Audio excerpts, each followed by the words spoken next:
उत्तर प्रदेश में मुख्यमंत्री योगी आदित्यनाथ ने 25 नवंबर को प्रधानमंत्री नरेंद्र मोदी के प्रस्तावित अयोध्या यात्रा से पहले समीक्षा बैठक की अध्यक्षता की। बैठक में मुख्यमंत्री योगी आदित्यनाथ ने यात्रा की सुरक्षा, यातायात प्रबंधन और व्यवस्थाओं को लेकर अधिकारियों से विस्तृत चर्चा की। उन्होंने सुनिश्चित करने के निर्देश दिए हैं कि प्रधानमंत्री की यात्रा सुचारू और सुरक्षित तरीके से संपन्न हो। साथ ही सार्वजनिक सुविधाओं और यात्रा मार्ग पर आवश्यक इंतजामों पर विशेष ध्यान देने को कहा गया है।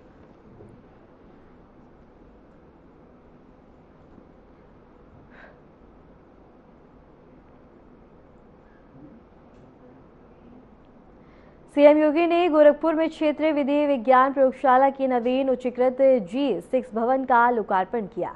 अत्याधुनिक लैब के उद्घाटन के बाद मुख्यमंत्री ने कहा कि अब प्रदेश में अपराधियों के बचने का कोई रास्ता नहीं बचेगा। उन्होंने बताया कि फॉरेंसिक जांच अब अपराध की कड़ी को मिटाने में उजागर कर देगी और हर गंभीर मामले में वैज्ञानिक साक्ष्य निर्णायक भूमिका निभाएंगे। उद्घाटन के बाद मुख्यमंत्री ने 6 मंजिला भवन का निरीक्षण किया और डिजिटल फॉरेंसिक, साइबर फॉरेंसिक और इसके साथ ही बता दें कि विस्फोट विश्लेषण, दस्तावेज और जांच जैसे सभी यूनिटों की कार्यप्रणाली का जायजा भी लिया। इसमें जब प्रधानमंत्री मोदी जी के मार्गदर्शन और नेतृत्व में भारत सरकार ने देश में 3 नए कानून लागू किए, जिनकी अवधारणा प्रत्येक पीड़ित व्यक्ति को समय से न्याय देने की रही है। यानी जो ब्रिटिश कालखंड की अवधारणा थी दंड पर आधारित, इससे अलग हट करके हर व्यक्ति को न्याय मिले और समय पे न्याय मिले, इस दिशा से भारतीय न्याय संहिता 2023, भारतीय सुरक्षा संहिता 2023 और भारतीय साक्ष्य संहिता 2023, ये 3 नए कानून को गत वर्ष जुलाई में लागू किया गया। लागू होने के बाद यह अनिवार्य हो गया है कि उन सभी अपराधों में फॉरेंसिक साक्ष्य जुटाए जाएं जिसमें 7 वर्ष से ऊपर की सजा है, और इसके लिए हम लोगों ने पहले से ही तैयारी की थी। उत्तर प्रदेश में बहुत दिनों से मांग होती थी एक कार्य के लिए, और होती थी कि कमिश्नरेट सिस्टम प्रदेश के अंदर लागू हो। यानी दशकों से मांग थी, 50 साल पुरानी ये मांग थी। 1970 में पहली बार ये मांग उठी थी, नहीं लागू हो पाई, और हम लोगों ने 2020 में इस प्रक्रिया को आगे बढ़ाया। अब तक 7 जिले ऐसे हैं जहां पुलिस कमिश्नरेट सिस्टम हम लागू कर चुके हैं। ये पुलिस की मॉडर्नाइजेशन का उसका एक पार्ट है।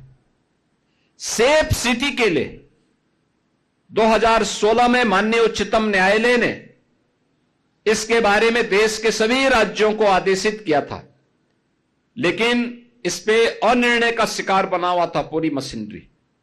हम लोगों ने आकर के आज प्रदेश के अंदर 17 म्युनिसिपल कॉर्पोरेशन को और नोएडा, ग्रेटर नोएडा को सेफ सिटी के रूप में integrated command and control centre के साथ जोड़ते हुए आज 13 लाख से अधिक सीसीटीवी कैमरे लगा करके उस पूरी की व्यवस्था को एकदम सुरक्षित बना दिया है। आज आप देखते होंगे, पहले तो अपराध होता नहीं, लेकिन अगर कहीं छिनैती या लूट की घटना घटित हो गई तो कुछ ही घंटों में अपराधी जेल के शिकंजों में होता है और लंगड़ाता हुआ चलता हुआ दिखाई देता है। यह नया प्रदेश है जो अपराध को स्वीकार नहीं करता है और अपराधियों को यह दिखाने का प्रयास भी करता है कि अगर अपराध किया तो उसकी कीमत उसे चुकानी पड़ेगी। पिछले 8 वर्ष में 2,19,000 केवल भर्ती उत्तर प्रदेश पुलिस में हुई है। 2,19,000, अनुमान करिए 2,19,000 से अधिक पुलिस कार्मिकों की भर्ती उत्तर प्रदेश के अंदर। अभी हाल ही में 60,244 पुलिस कार्मिकों की भर्ती हुई। आप अनुमान करिए ये 2,19,000, कई राज्यों के पास इतनी फोर्स नहीं, और इतना हम लोगों ने 8 वर्ष में भर्ती करके उत्तर प्रदेश के युवाओं के लिए नौकरी की संभावना प्रदेश के अंदर विकसित की। मुझे याद है 2017 में जब हम लोगों को पहली बार प्रदेश में हम लोगों को जब पुलिस की भर्ती करनी थी तो ट्रेनिंग कहां हो, क्योंकि भर्ती एक औपचारिकता नहीं है, इसमें ट्रेनिंग भी आवश्यक है। कहां पे ट्रेनिंग हो, यह एक चैलेंज था।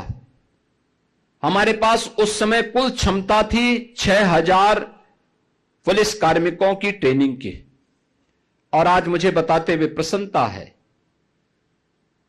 कि उस समय हमें जब 30,000 की पहली भर्ती हम लोगों ने निकाली थी तो ट्रेनिंग के लिए 2017 में हमें मिलिट्री के, पैरामिलिट्री के ट्रेनिंग सेंटर भी किराए पे लेने पड़े थे और अन्य राज्यों के भी ट्रेनिंग सेंटर किराए पे लेने पड़े थे।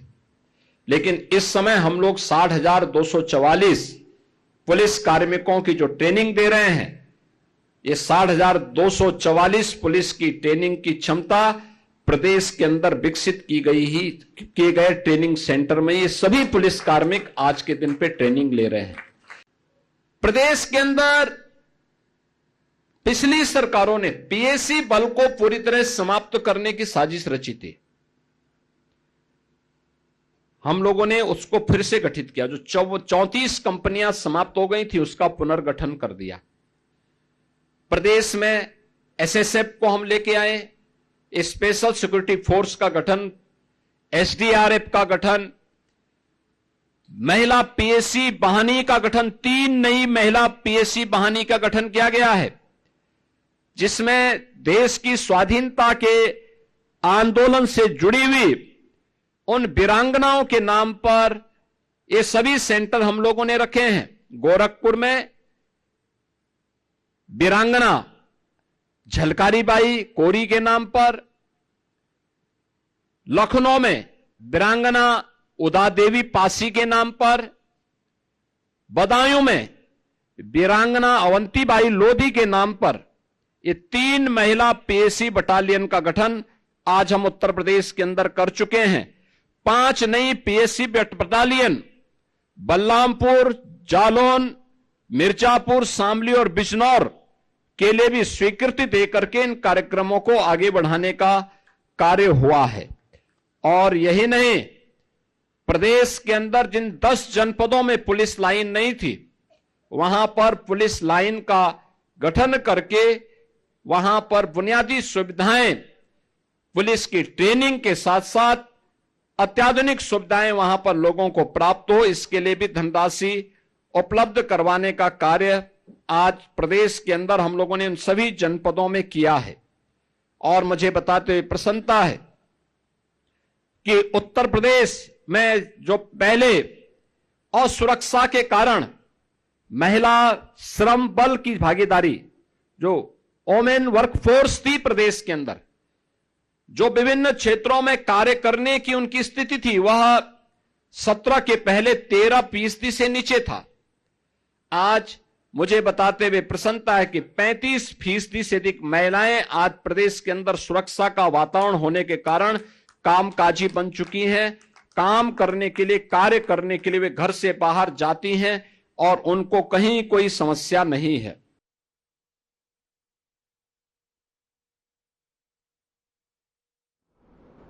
लखनऊ से बड़ी खबर है, जहां राष्ट्रीय प्रेरणा स्थल निर्माण में देरी पर एलडीए सख्त नजर आए हैं। 25 दिसंबर को पीएम का प्रस्तावित लोकार्पण और इसके साथ ही एलडीए वीडियो कॉन्फ्रेंसिंग और इसके साथ ही बता दें कि औचक निरीक्षण और पैन इंटेलकॉम पर 5-5 लाख का जुर्माना घोषित किया गया है। इसके साथ ही एलडीए ने चिताया देरी बर्दाश्त नहीं होगी। बसंत कुंज में हो रहा है राष्ट्रीय प्रेरणा स्थल निर्माण।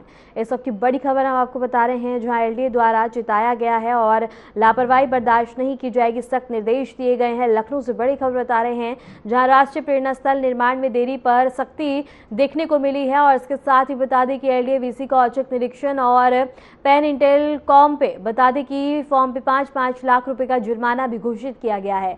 एलडीए ने बता दें कि चिताया है कि देरी बिल्कुल भी बर्दाश्त नहीं की जाएगी, किसी भी तरह की लापरवाही नहीं होगी। बसंत कुंज में हो रहा था राष्ट्रीय प्रेरणा स्थल का निर्माण।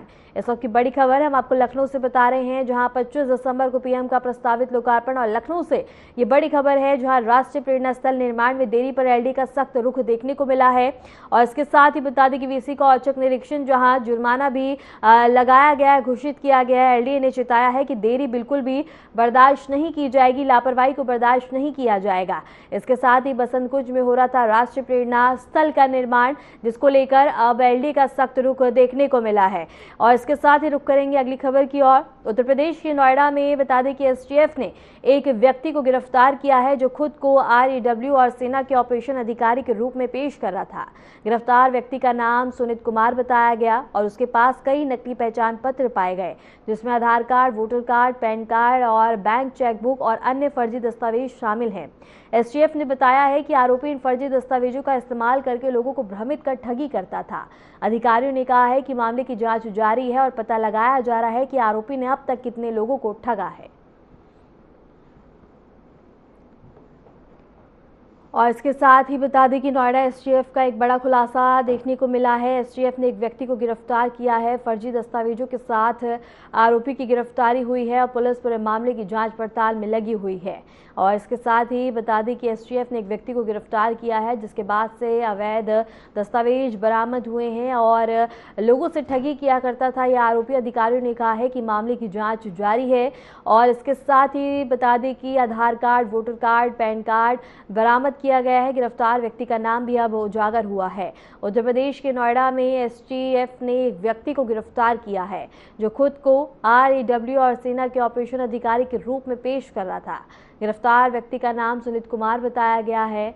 उसके पास नकली पहचान पत्र और आधार कार्ड और इसके साथ ही वोटर कार्ड, पैन कार्ड और अन्य फर्जी दस्तावेज शामिल हैं। एसटीएफ ने बताया कि आरोपी इन फर्जी दस्तावेजों का इस्तेमाल करके लोगों को भ्रमित कर ठगी किया करता था। अधिकारियों ने कहा है कि मामले की जांच जारी है और पता लगाया जा रहा है कि आरोपी ने अब तक कितने लोगों को ठगा है।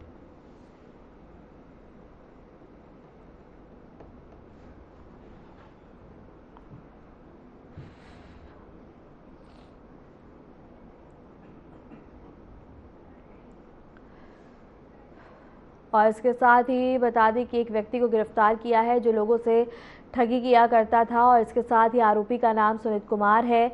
और इसके साथ ही बता दें कि अधिकारियों ने कहा है कि पूरे मामले में आगे की जांच की जा रही है।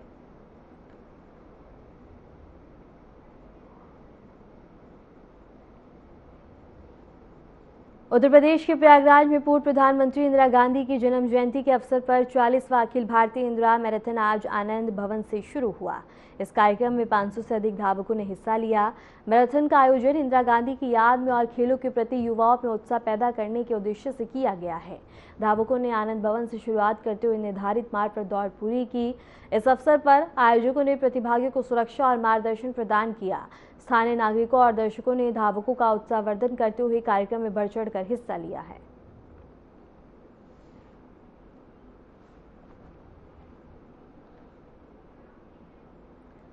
खबर बाराबंकी से है, जहां थाना रामनगर क्षेत्र में आयोजित महादेवा महोत्सव की सुरक्षा तैयारियों का पुलिस अधीक्षक ने निरीक्षण किया। उन्होंने दर्शनार्थियों के आगमन और मार्ग सुरक्षा प्रबंधन, पार्किंग व्यवस्था की बारीकी से समीक्षा कर अधिकारियों को दिशा निर्देश दिए। निरीक्षण के दौरान क्षेत्राधिकारी रामनगर गरिमा पंत, प्रभारी निरीक्षक सहित पुलिस के अन्य अधिकारी कर्मचारी भी मौजूद रहे।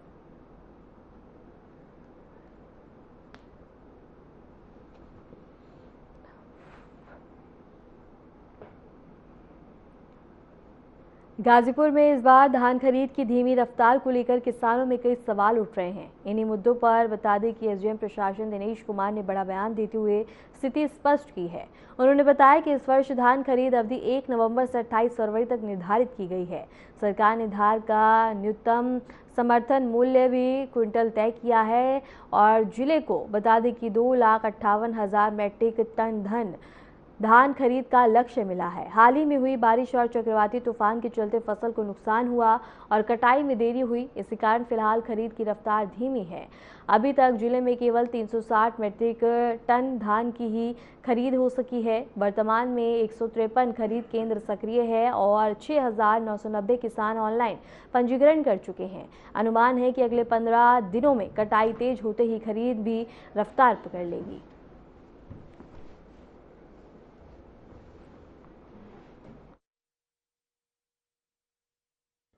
1 नवंबर से 28 फरवरी तक इस वर्ष का धान क्रय का समयावधि है, जिसमें सरकार द्वारा निहित जो मूल्य है 2369 रुपये पर कुंतल के हिसाब से जो किसानों को दे करके उसकी परचेजिंग की जाएगी। हमारा 2,58,000 MT का पूरा लक्ष्य दिया गया है, क्योंकि विगत 15 दिन पहले बारिश होने से थोड़ा सा कटान विलम्ब हुआ है, जिसके कारण थोड़ी अभी हमारी खरीद धीमी है। लेकिन जैसे जैसे समय बीतेगा तो 10 दिन के बाद ये तेज़ी पकड़ लेगी। अभी हम इसके सापेक्ष 360 MT ही केवल खरीद पाए हैं और 103 केंद्रों पे 153 केंद्रों पे हमारे खरीद की जा रही है।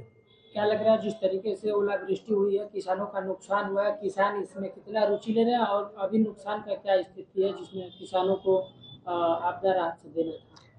रुचि ली जा रही है। 6,960 किसान अभी तक पंजीकरण करा चुके हैं और उनके द्वारा अब लाके परचेजिंग की जा रही है और आगे और भी बढ़ेगा।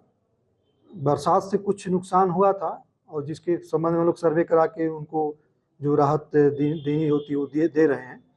बाकी अन्य जगहों पे जहाँ पे नुकसान नहीं हुआ, फसल काफ़ी ठीक ठाक है और हमारे लक्ष्य। एटा के अलीगंज थाना क्षेत्र के नगला चमन में डायल 112 पुलिस टीम पर अचानक हुए पथराव से हड़कंप मच गया। दो पक्षों की मारपीट की सूचना पर पहुंची टीम पर कुछ अपराधियों ने अचानक से हमला कर दिया। पथराव में बता दें कि शीशे टूट गए और चालक प्रेमपाल को भी गंभीर चोटें आई हैं। हमले में पुलिसकर्मी पंकज भी घायल हुआ, जिसके बाद इलाके में तनाव फैल गया और घटना की सूचना मिलते ही क्षेत्र अधिकारी अलीगंज भारी पुलिस फोर्स के साथ मौके पर पहुंचे और हालात नियंत्रित किए।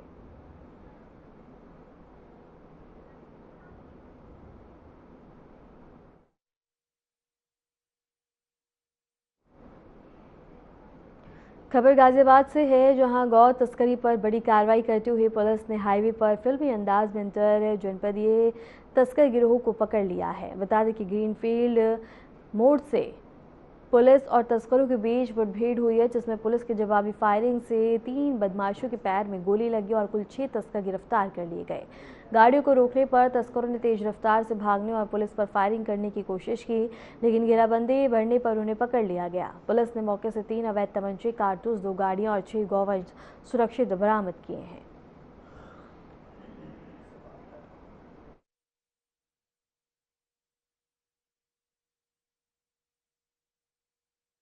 देखिए, अवगत कराना है कि आज दिनांक 18 नवंबर 2025 को एसओ बिन्नो प्रतिदिन की भांति अपने क्षेत्र में भ्रमणशील थे, गश्त कर रहे थे तथा जो संदिग्ध वाहन है और व्यक्ति हैं उनकी चेकिंग कर रहे थे। वो मच्छरटाली के करीब थे कि उनको एक संदिग्ध स्कॉर्पियो और पिकअप जो है आती हुई दिखाई दी। जब एसओ बिन्नो के द्वारा दोनों संदिग्ध वाहनों को रोकने का इशारा किया गया तो रोकने के बजाय वो तेज़ी से जंगीपुर की तरफ भागे, जिसमें तत्काल ही एसओ बिन्नो के द्वारा एसओ जंगीपुर को सूचना दी गई। एसओ जंगीपुर एसओजी टीम के साथ उस समय रसूलपुर बेलवा पे चेकिंग कर रहे थे। जब उनको सूचना प्राप्त हुई तो उन्होंने तत्काल डीसीआर को कंट्रोल रूम को जरिए दूरभाष सूचित किया तथा जो जंगीपुर की तरफ जो संदिग्ध वाहन जा रहे थे उनकी तरफ मूवमेंट करना चालू किया। जब दोनों संदिग्ध वाहनों ने देखा कि पुलिस टीम उनकी तरफ बढ़ रही है तो उनके द्वारा जंगीपुर की पुलिस टीम और जो एसओजी की टीम है उनके ऊपर फायरिंग की गई।